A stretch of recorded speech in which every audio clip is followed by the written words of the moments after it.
तो spring of youth part 12 की starting में फिर वही कुछ देर बाद ना वो अपने रूम में आ गया था उसके दोस्त के साथ। लेकिन यहाँ सूखी तो अचानक से उसे ना पंच कर देता है, क्योंकि वो भी ना गुस्से में था और उससे कह रहा था कि तुम इतने दिनों तक थे कहाँ, चले कहाँ गए थे तुम, और तुम ऐसे कैसे बैंड को छोड़ सकते हो, या तुम इतने ज्यादा पागल हो गए हो कि तुम्हारे लिए ये बैंड कोई भी मायने नहीं रखता। लेकिन यहाँ सागे उसे समझाने की कोशिश कर रहा था कि तभी उसी के पास ना उसी रिपोर्टर का कॉल आ गया था। वो कह रहा था कि जल्दी से मुझसे मिलने आओ, मुझे तुमसे कुछ काम है। तो ये सुन के ना यहाँ पे सागे ना भागते हुए उस रिपोर्टर से मिलने जा रहा था। यहाँ पे स्यूकी ना उसके साथ जाना चाहता था उसका दोस्त, लेकिन यहाँ ग्यूरी ने उसे रोक लिया था और उससे कह रही थी कि तुम कहाँ जा रहे हो, और वो ना उसे पकड़ लेती है। और हमें यहाँ पे ना उन दोनों का एक पैरेट सा रोमांटिक सीन दिखाया जाता है, यानी कि मूवमेंट कि शायद ना इन दोनों का भी लव स्टोरी शुरू होने वाली थी। और वही दूसरी तरफ यहाँ पे किम बॉम ना जिना से मिलने आ गई थी, क्योंकि जिना ने ना उसे मिलने बुलाया था। यहाँ पे वो पूछ भी रही थी कि बताओ तुमने मुझे क्यों बुलाया है, अब क्या रह गया। तो यार जिना ना उसे वीडियो दिखाते हुए कह रही थी कि देखो ये सागे ने ना संगीत के साथ क्या किया था, उसकी ना जान लेने की कोशिश की थी, यानी कि उसके ऊपर हमला किया था। तुम्हें पता है अगर मैं ये वीडियो ऑनलाइन पोस्ट कर दूंगी तो क्या होगा, सागे कभी भी ना अपनी वापसी नहीं कर पाएगा इंडस्ट्री में। अगर तुम ये सब रोकना चाहते हो ना तो तुम अपने सॉन्ग के बारे में भूल जाओ, और यही एक तरीका है कि तुम ना ये सब होने से रोक सकती हो। और फैसला तुम्हारा है कि अब तुम्हें करना क्या है, तुम्हें अपना सॉन्ग चाहिए या फिर सागे की बदनामी। लेकिन यार किम बॉम ना कुछ सोचती है और उससे कह रही थी कि अगर सागे तुम्हारे डैड की कार को तोड़ रहा है, यानी कि वो इतना ज्यादा गुस्से में है, तो जरूर ना तुम्हारे डैड ने कुछ ऐसा किया होगा जिस वजह से उसे इतना ज्यादा गुस्सा आया होगा। तुम ना जाके अपने डैड से पूछो कि उन्होंने क्या गलत किया है। ये सब कह के ना वो सीधे सागे से मिलने चली गई थी एक कैफे में। वो यहाँ पे पहले तो सीधे उससे कहती है कि मुझे भूख लगी है, इसलिए मैं ना सबसे पहले खाना खाऊंगी। और वो ना खाना खाने के बाद जैसे ही वहां से जा रही थी कि सागे ना उसे रोक लेता है और उससे कहता है कि तुम जा कहाँ रही हो, अभी तो तुमने खाना खाया, और तुम्हारे सॉन्ग के बारे में क्या, हमें ना उसके बारे में बात करनी है। लेकिन यहाँ किम बॉम उससे कह रही थी कि सॉन्ग के बारे में ना भूल जाओ, और मुझे ना उस सॉन्ग को वापस नहीं चाहिए, मैं और भी गाने लिख सकती हूँ और मुझे ना ये सब आता है, इसलिए तुम ना इस बारे में भूल जाओ। पर सागे तो कह रहा था कि नहीं तुम ऐसा नहीं कर सकती, वो गाना ना तुमने अपनी मॉम के लिए बनाया था, तो फिर तुम ऐसा कैसे कर सकती हो, वो गाना ना तुम्हारे लिए काफी ज्यादा इंपॉर्टेंट है, और वो सॉन्ग तो हम दोनों साथ में गाने भी वाले थे। लेकिन यहाँ किम बॉम उससे कह रहे थे कि फिर भी ना तुमने ऐसा नहीं किया, तुम ना मुझे छोड़ के चले गए, और अब ना तुम मेरे सामने कभी मत आना, और उस गाने के बारे में सच में भूल जाओ, मुझे वो गाना वापस नहीं चाहिए। तो हमें यहाँ फ्लैशबैक में दिखाया जाता है कि जिना के पास ना उसने मैसेज कर दिया था किम बॉम ने, और उसने कहा था कि वो वीडियो पोस्ट मत करना, मुझे ना अपना गाना वापस नहीं चाहिए। तो ये देख के ना जिना तो काफी ज्यादा खुश हो गई थी, और वो ना बाद में संगीत को भी बता देती है कि आपने जो प्लान बताया था ना वो काम कर गया। मैंने सागे को लेकर किम बॉम को जब उस वीडियो को लेकर डराया ना तो वो डर गई, और वो ना अपने गाने को अब नहीं चाहती वापस। फिर वही शाम को जब दिखाया जाता है ये सब लोग ना इस गाने के सक्सेस की पार्टी कर रहे थे, तभी यहाँ पे क्राउन ग्रुप का एक मेंबर ना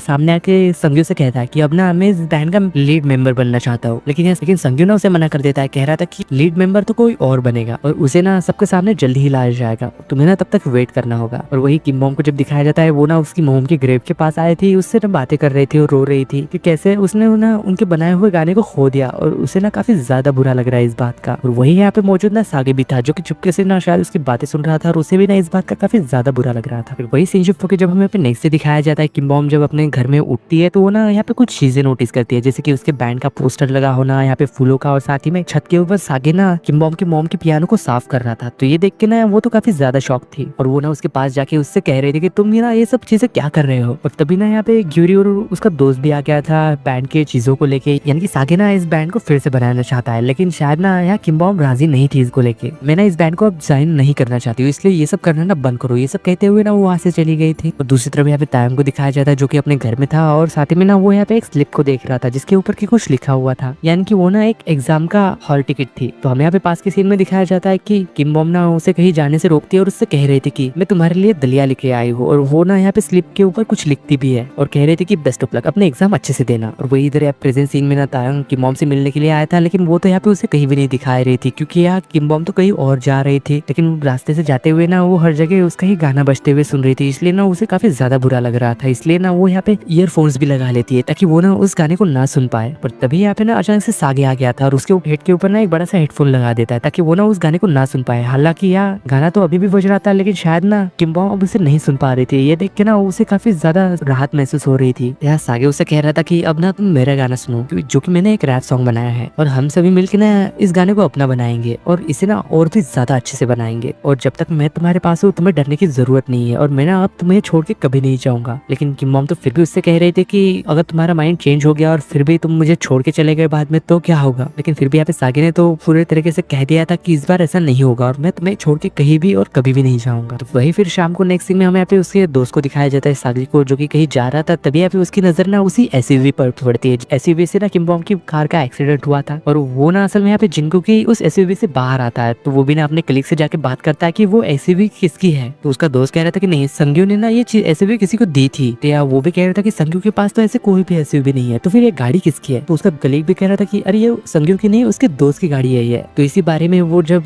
टेक्स्ट करके सागे को बताने ही वाला था कि संग्यू ने वहाँ आके उसका फोन ले लेता है और वो मैसेज देख लेता है। और वही नेक्स्ट मॉर्निंग जब हमें फिर से इन सब लोग को दिखाया जाता है जो कि ना अपना बैंड बना चुके थे और वो काफी ज्यादा खुश लग रहे थे अपनी नई प्रैक्टिस शुरू करने के लिए। यार ग्यूरी तायोंग के बारे में पूछ रही थी कि अरे वो कहाँ है हमारा बैंड का मेंबर, लेकिन यार किम्बोम तो सैड होते हुए उससे कह रहे थे कि नहीं, हम ना इस बैंड को अब उसके बिना ही शुरू करेंगे, वो नहीं आने वाला। हालांकि तायोंग भी ना असल में वहीं पे मौजूद था, उसी से मिलने आया था और उसने ना ये सारी बातें सुन ली थी, इसलिए ना वो अपसेट होकर वहां से जाने लगता है। लेकिन यहाँ किम्बोम ने भी ना असल में उसे देख लिया था और वो भी ना उसके पीछे चली गई थी और उसे रोकती है और कह रही थी कि क्यों, क्या हुआ, तुम ऐसे क्यों जा रहे हो? तो तायोंग उसे कह रहा था कि अच्छा है, मुझे पता चल गया कि तुम ना ये सब क्यों कर रही हो। मैंने कहा था कि मैं तुम्हें लाइक करता हूँ, लेकिन शायद ना तुम्हें ये चीज बिल्कुल भी पसंद नहीं आई और मुझे ना तुमने बैंड से ही निकाल दिया। यानी कि तुमने पहले बैंड को तोड़ा, फिर मुझे कहा कि तुम किसी और बैंड को ज्वाइन कर लो। पर शायद ना यार किम्बोम उसे समझाने की कोशिश कर रहे थे कि नहीं, ऐसा कुछ भी नहीं है, तुम गलत समझ रही हो। तो यहाँ पे तांग भी फिर उससे कह ही देता है कि ठीक है, मैं भी वही करूंगा जो कि मैं चाहता हूँ। ये सब कह के ना वो वहां से चला गया था। और वही इधर दूसरी ओर संग्यू ना सागे के दोस्त से बात कर रहा था, यानी कि उसका दोस्त कह रहा था कि मैं सिर्फ सागे को ये बताने वाला था कि वो ब्लैक एसयूवी आपकी नहीं थी, लेकिन फिर भी यहाँ पे